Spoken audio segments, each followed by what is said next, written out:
Chapter 57. Beings I have seen with my physical eye. Carousor, do what thou wilt shall be the whole of the law. Well, do you know my lifelong rule never to make any assertion that cannot be verified, or at least supported by corroborative evidence, on any subject pertaining to magic?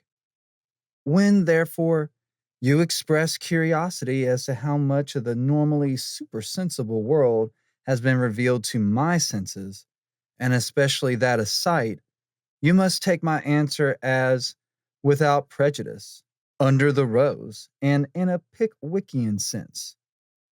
If you choose to call me a lunatic or a liar, I shall accept the verdict with mine accustomed imperturbability.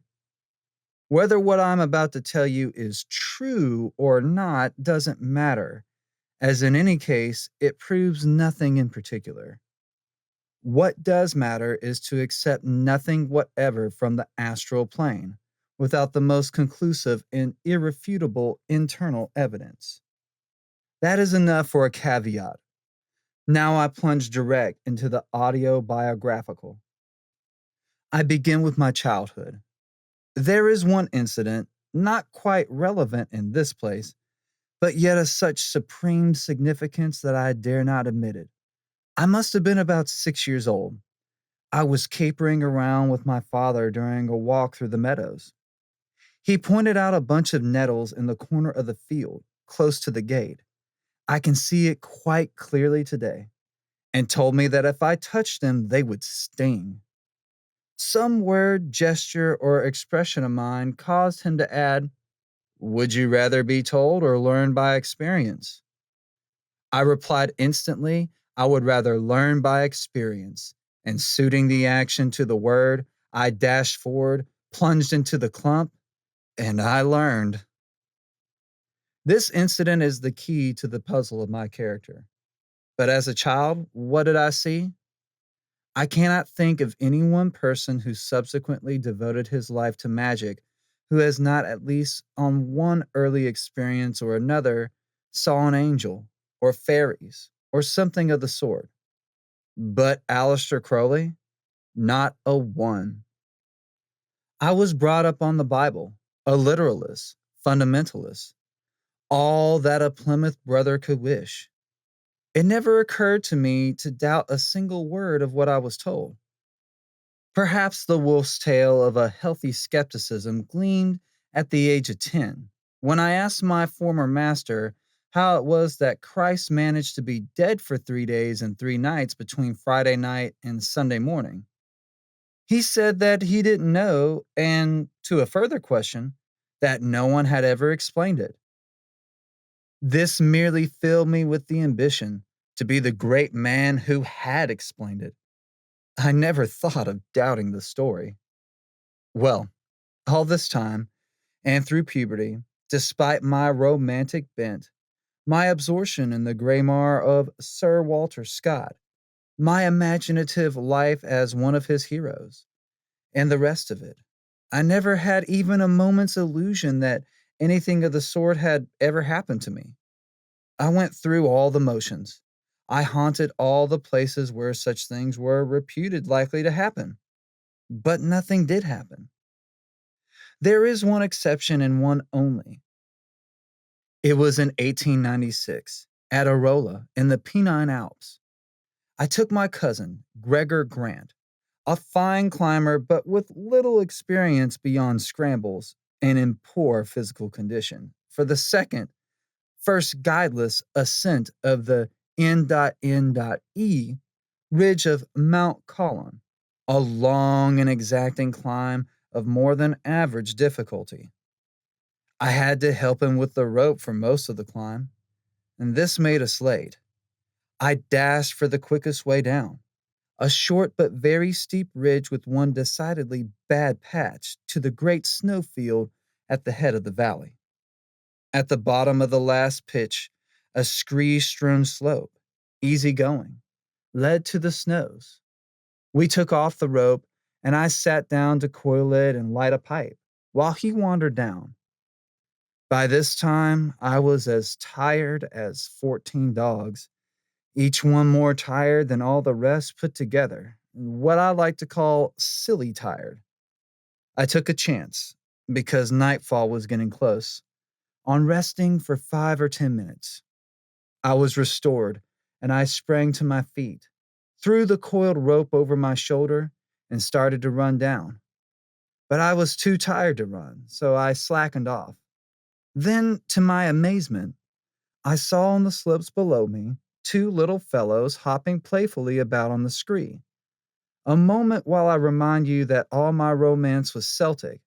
I had never read Teutonic myths or fables.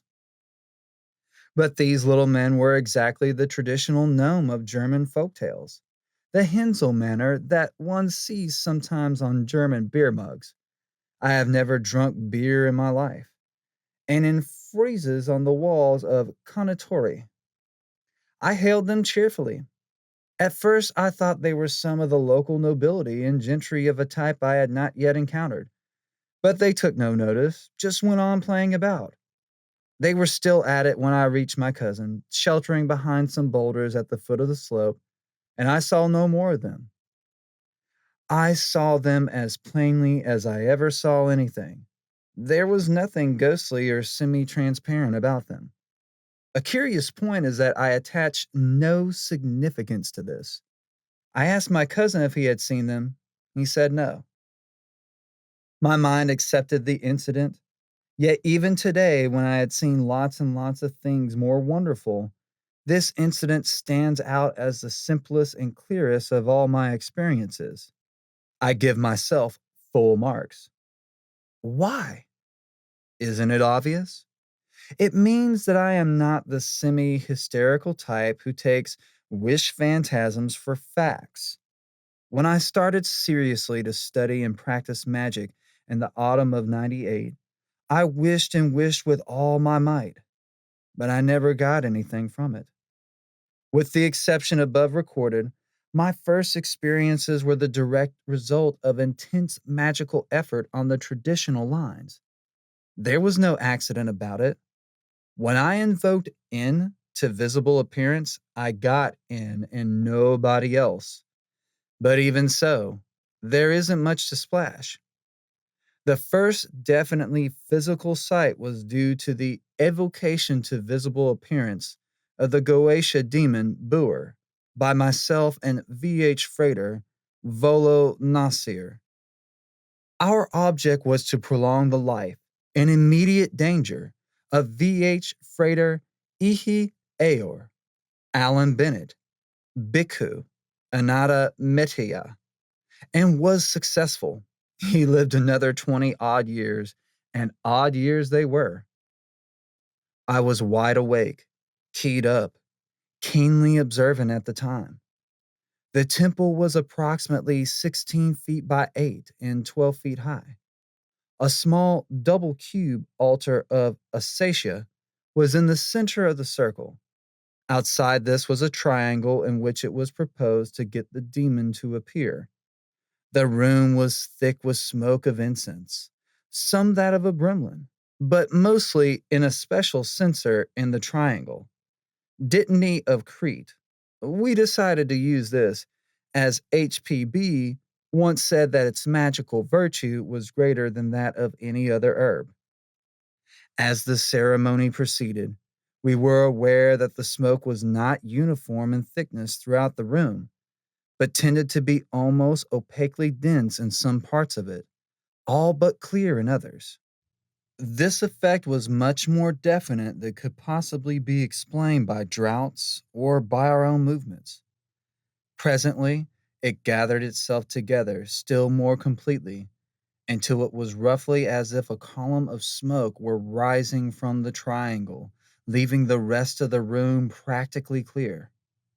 Finally, at the climax of the ritual, we had got as far as the stronger and more potent conjuration. We both saw, vaguely enough, but yet beyond doubt, parts of a quite definite figure. In particular, there was a helmet suggesting Athen, part of a tunic or chalmis, and very solid footgear. Now, this was very far from satisfactory.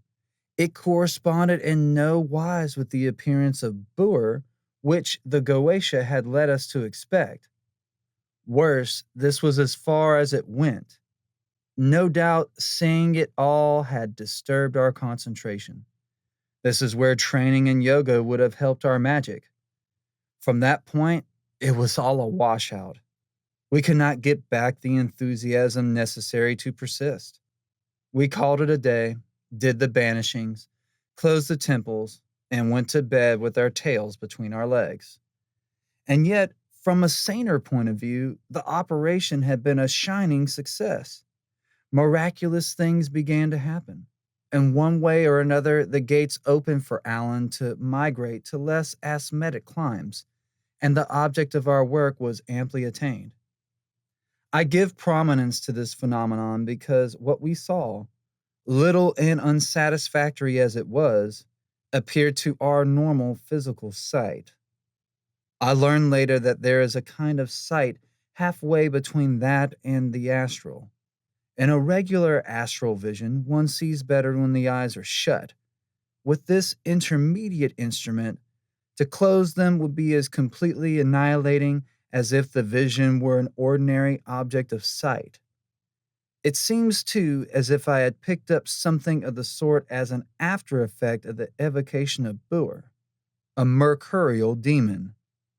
For phenomena of one sort or another were simply showered on me from this moment.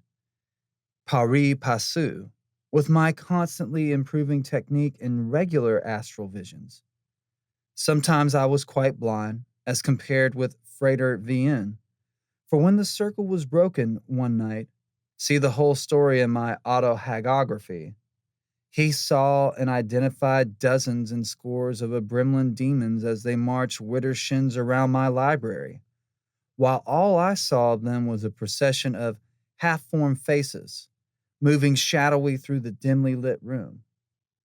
When it was a matter of the sense of touch, it was far otherwise. I got it good and hearty. But that is not the subject of this letter. I find all this excessively tedious. I resent having to write about it at all. I wonder whether I'm breaking some beastly bylaw. In fact, I shall ask you to be content with Boer as far as details go. I never saw anything of importance with purely physical sight, with anything like the clarity of my adventure on Mount Colin. Yes, as I think it over, that bylaw is to thank. This spring I saw very plainly, on 4 separate occasions, various beings of another order than ours. I was ass enough to tell 1 or 2 pupils about it, and I've never been able to see any more. This, however, it is a positive duty to tell you. One can acquire the power of seeing with this kind of sight that is neither wholly normal nor wholly astral. All the natural inhabitants of the various places that one reaches in one's travels, one can make intimate contact with individual elementals as closely as one can with human beings or animals, although the relation is rarely continuous or permanent. The conditions of such intercourse are complex. A. One must have the necessary degree of initiation, magical efficiency, and natural ability. B. One must be at the time in the appropriate magical state or mood. C. Both parties must desire to make the contact, or else one must be lawfully the superior, a master and slave relationship. D. The magical conditions at the time must be suitable and propitious. One would not make love to a salamandrin during a sandstorm. Of course, like all operations, any such efforts must be justified by their consonance with one's true will. On this note, I end this abortive letter. Love is the law, love under will. Yours fraternally.